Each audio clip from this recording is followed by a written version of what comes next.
¿Plata o plomo? Puede parecer exagerado, pero para mí es la frase idónea para definir cuál es la situación actual del periodismo en México y en Chihuahua.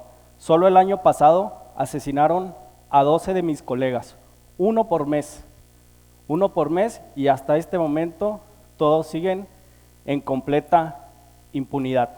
Mucha gente me pregunta, porque a diario platico con personas, es una de mis principales funciones de mi trabajo, y me preguntan por qué los periodistas siempre hablamos de muerte, de dinero o de poder, porque este campo semántico es la catarsis de nuestra profesión, es el núcleo de nuestro ámbito y de nuestro oficio. Lo más deprimente para un periodista es que lo callen y que lo silencien. Lo más deprimente y lo más perverso es que alguien con poder te coaccione y te diga qué puedes decir, qué puedes hacer y qué no puedes decir. Una de las cosas que a mí me motivaron para hablar fue, una, mi inmadurez, y dos, un cierto grado de rebeldía y de locura que siempre he tenido desde niño. Una de las cosas que más me preocupaba a mí era saber qué tanto iba a afectar a mi familia con lo que yo pudiera publicar. Una de las experiencias más fuertes y cómo fue donde yo comencé a experimentar lo que es que te priven de tu libertad de expresión, es cuando decidí dejar mi casa a los 19 años para venirme a vivir a la ciudad de Chihuahua y tratar de ser alguien en los medios de comunicación. Para mí, una persona que tiene un teléfono no es mi enemigo, pero sí representa una competencia y sobre todo representa a alguien que me puede dejar sin chamba. Todos los que están sentados aquí pueden toparse un choque, un homicidio, y con toda tranquilidad pueden sacar su celular, comenzar a grabar, poner en modo selfie y reportar qué es lo que está sucediendo. No critico este ámbito del periodismo, porque yo me dedico a otra cosa. Así como ustedes tienen esa cualidad de poder sacar su teléfono, muchos no tienen. No quiero decir que no tengan la capacidad, pero no tienen la paciencia y el esmero de durar meses y meses correteando a un funcionario, correteando una investigación y siendo muy disciplinado en los métodos, porque decir que tú eres mentiroso es irresponsable, porque acusarte a ti de que cometiste un acto de corrupción puede ser hasta un delito. Un verdadero periodista indaga, pregunta. Antes de publicar algo, antes de atreverse a abrir la boca, necesita asegurarse con fuentes fidedignas que realmente es cierto lo que va a decir. Mi carrera inició en TV Azteca, aquí en Chihuahua, una de las empresas que más me enseñó de lo bueno y de lo malo. Una empresa que estaba sometida al poder, como muchos periodistas lo estuvieron en uno de los sexenios más álgidos y corruptos que hemos vivido en nuestra actualidad, como fue el pasado aquí en el estado de Chihuahua.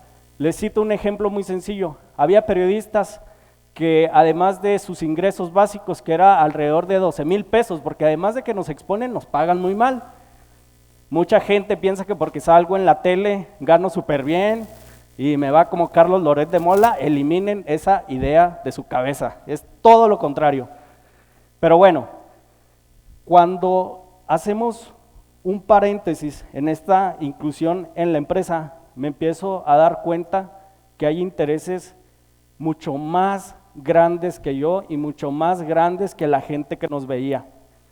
Atrás de esa empresa estaba un hombre que aspiraba a ser presidente de la República. Imagínense, un chavo de 19 años con su acento norteñote y bien inmaduro en la capital del estado, sacando a relucir los actos de corrupción de uno de los hombres más poderosos, no del estado, del país, porque si las cosas no se hubieran publicado, porque si gente no hubiera levantado la voz, posiblemente él ahorita estaría contendiendo para ser presidente de la República, y no exagero, esas eran sus metas.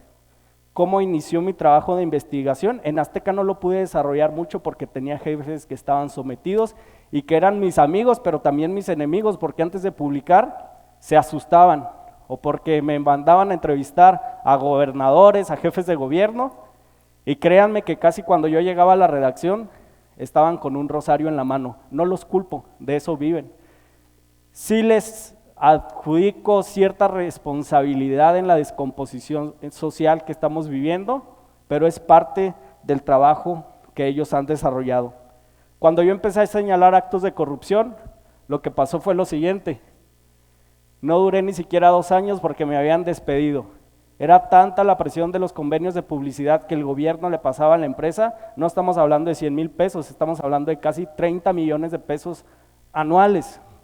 Imagínense tener en su cartera 30 millones de pesos por callarse. Eso es lo que cuesta la voz de un periodista en Chihuahua. Y había ejemplos más drásticos, como les comentaba. Había colegas que además de recibir su sueldo de 12, 15 mil pesos mensuales, recibían 50,000 pesos del gobierno, nada más por guardar silencio.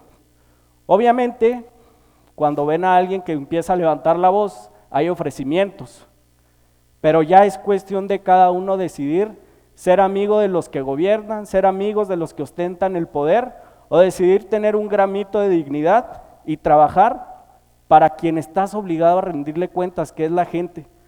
Porque a final de cuentas, cuando tú estás en la televisión, podrás tener productores atrás que te están friegue y friegue desde cómo te ves, cómo te peinas, cómo hablas, hasta tu director de noticias, que es quien decide que sí y que no. Son retos que tienes que ir burlando constantemente. Eso no lo soportaron en la empresa donde yo trabajaba. No soportaron que un joven tuviera, no quiero ser ostentoso y decir que era yo el más valiente, pero al menos me atrevía y al menos decidí salir de esa área de confort porque estaba ante un reto personal muy grave. Decía, si hablo, se me va a quitar la comodidad, mi sueldo, mis contactos, pero si no hablo, paso a este hemisferio de mentira, perversidad y ya hasta delincuente, porque no hay mayor acto de corrupción que saber algo y callarte. Eso es más grave muchas veces que cometerlo. Luego de esta vorágine de sentimientos, cuando me despidieron, estaba en la tarde en mi departamento y decidí publicar por qué me habían despedido y cuál fue la respuesta que me dieron mis jefes al yo solicitarles una explicación clara de por qué me estaban dejando en la calle sin un peso y totalmente solo en una ciudad donde apenas si tenía 1 año y medio, donde no tenía verdaderos amigos, porque eso lo vas descubriendo con el tiempo, y donde te encuentras en una zona donde la soledad o se convierte en tu enemigo o se convierte en tu mejor amigo para explotar tus verdaderas capacidades. Fue ahí donde en ese día decidí dedicarme al periodismo de investigación.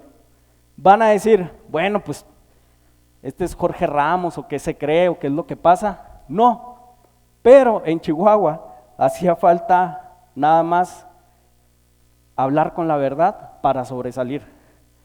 Llegué a discusiones tan banales y tan absurdas con mis jefes de información que me exigían decirle al gobernador, señor gobernador, porque si yo no le decía señor gobernador me descontaban de mi sueldo.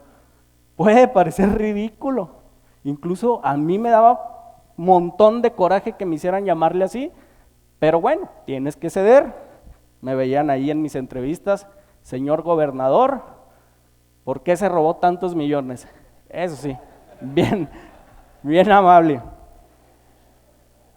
Hay gente en el mismo trabajo que me criticaba, ególatra, cómo eres protagonista, cómo eres sangrón y otros adjetivos aún más graves, pero no me importaba. Tienes que llegar en un punto donde la determinación es tu mejor aliado. Después de esto, entré a trabajar a un canal. Aquí es donde quiero hacer un señalamiento de qué es investigación y qué es una simple nota, donde pasaba meses sin publicar un solo reportaje porque no tenía fuentes confiables. La vez que publiqué mi primer reportaje fue de la inseguridad de Chihuahua y una de las entrevistas más álgidas que he tenido en mi vida la van a ver a continuación. No hace falta que lo presente. ¿Listo? Usted está en la Ciudad de México, hubo más de 10 muertos en el estado de Chihuahua. ¿No es incongruente que usted vaya a hablar al Senado sobre seguridad y esté pasando esto en su ciudad? De ninguna manera, porque Chihuahua tiene claros avances de seguridad. Solo el que no lo quiere ver, no lo ve. Cintas, déjese. Ya usted ya preguntó, ya le permita que los demás compañeros pregunten. Sí, después vamos con usted, fiscal. Sí, estamos con el gobernador y luego vamos con usted. Señor. Tranquilo. Señor, Tranquilo usted. Señor, se destruye su carrera política con lo que pasó ayer en el Senado. Caen los precios del petróleo a nivel internacional, ponen en riesgo los proyectos energéticos en Chihuahua.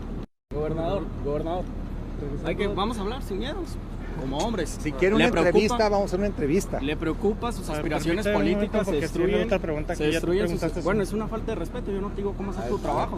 Es una falta de respeto su actitud. Yo estoy a sus órdenes y le estoy contestando lo que me Por eso, pregunte. ok, vamos a chambear, porque para eso nos pagan. Se destruye su carrera política con lo que pasó ayer en el Senado. ¿Por qué también se con va a las destruir?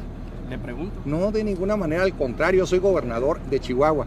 Y es una mentira lo que Javier Corral ahí planteaba, de que yo estoy en un proceso judicial. No es cierto. Si estuviera en un proceso judicial no sería gobernador del estado, no pudiera estar en funciones. Es un mentiroso el senador Corral. Ahora es prófugo de la justicia, ya no es gobernador. Bueno, después de investigaciones muy arduas, descubrimos y publicamos los contratos de publicidad que le daban a los medios de comunicación. Les comento, desde 30 millones hasta el diario que recibía 90 millones de pesos, más presupuesto del que tienen varios municipios en la sierra, más presupuesto de áreas tan delicadas como el control de adicciones. Así, a ese grado llegaron. Después de hacer varias publicaciones, me topo con un reportaje que ustedes seguramente lo conocieron o llegaron a escuchar, que es la problemática en Ábalos. Desde hace 2 años notificaron al gobierno del estado de aquel entonces que había niños que tenían hasta 45 microgramos por decilitro de sangre de plomo, arsénico y cadmio en su sangre. La primera impresión que me llevé de esos niños es que cuando los estaba entrevistando les salía sangre de la nariz y nadie decía nada. A su mamá solo, ay, mi hijo, esto pasa muy normal. Ellos ya lo veían como un acto ordinario. Cuando lo publicamos, se desata la locura en el gobierno estatal de aquel entonces y salimos publicados en The Guardian, The Washington Post y en varios medios internacionales por una acto de tremenda y extraordinaria suerte que nos topamos en internet con una solicitud de información que hizo el director, mi jefe actual. Nos topamos con esa información, lo publicamos y es cuando comenzamos a recibir también varias invitaciones a que amablemente guardáramos en el cajón esa información y a cambio la cartera se iba a ver beneficiada. No aceptamos. Y ya por fortuna esos niños están siendo atendidos, la mayoría de ellos ya no viven ahí y ahorita ya hay un proyecto de renovación en Ábalos. Después de esto me hago activista social porque llegué a un punto donde yo mismo decía, tengo mucha información pero no hago nada más que pararme frente a una cámara, hablar y publicar. Entro al activismo social y uno de los videos donde casualmente me topé a un candidato y muy amigo de la persona que acabamos de ver, me lo topo boleándose los zapatos. Y ocurrió lo siguiente.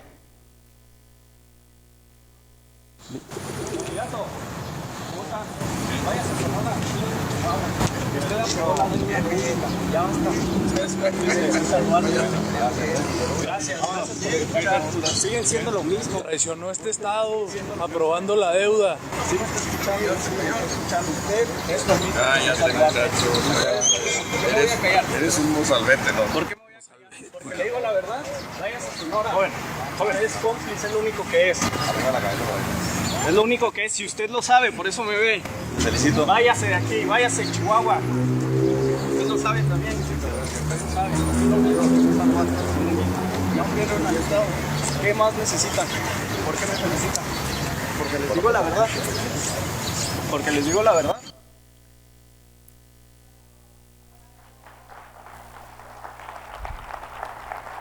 A partir de esa tarde, frente a Palacio de Gobierno, dejé de llamarme Gabriel, ahora soy el Mozalbete. Mi mamá duró muchísimo planeando mi nombre y ya mis amigos me dicen Mozalbete. Hasta ahí todo bien, qué valiente muchacho, wow, qué increíble, pero a los 2 días, tómala, me meten a la cárcel. Iba saliendo de una tienda departamental, veo a 2 hombres armados y dije, ya valió, ahí nos vemos de esta vida. Me detuvieron, me llevan a la fiscalía y directamente me llevan al Cerezo y no entré a los separos donde comúnmente llevan a los recién detenidos, me metieron con toda la comunidad carcelaria. Tuve la dichosa y extraordinaria oportunidad de dormir con 5 desconocidos en un cuartito de 3x3 donde la taza del baño estaba a 40 centímetros de mí y no les voy a contar lo demás porque es muy temprano. Fue una de las experiencias más horribles que he tenido en mi vida.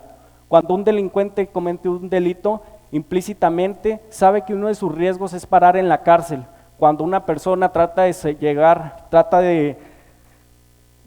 hacer las cosas bien y luchar por su sociedad, jamás se imagina que va a terminar en la cárcel, lidiando con secuestradores, con violadores que se quieren pasar de vivos, es cierto, y que te ofenden, que te escupen y que te dicen miles de cosas que siempre se te van a quedar grabadas en la mente. Créanme que la experiencia más grande que me quedó de todo esto que sucedió a lo largo de mi vida y hace unos años, es que no hay peor cárcel y no hay peor celda que quedarse callado. Porque puedes soportar estar en el Cerezo, puedes tolerar los insultos, los agravios, la falta de confianza y que también se burlen de tu familia por lo que estás haciendo. Pero lo más deprimente de un ser humano es quedarse callado ante un acto de injusticia. Es quedarse callado cuando tú estás viendo un acto de corrupción, porque no se están robando porque no se están robando solo tu dinero, te están robando tus oportunidades, tus sueños y tu capacidad para alcanzar lo que tanto anhelas y has anhelado desde niños. Porque quedarse callado es robarle vida a los hijos que tenemos o que algún día vamos a tener. Muchas gracias.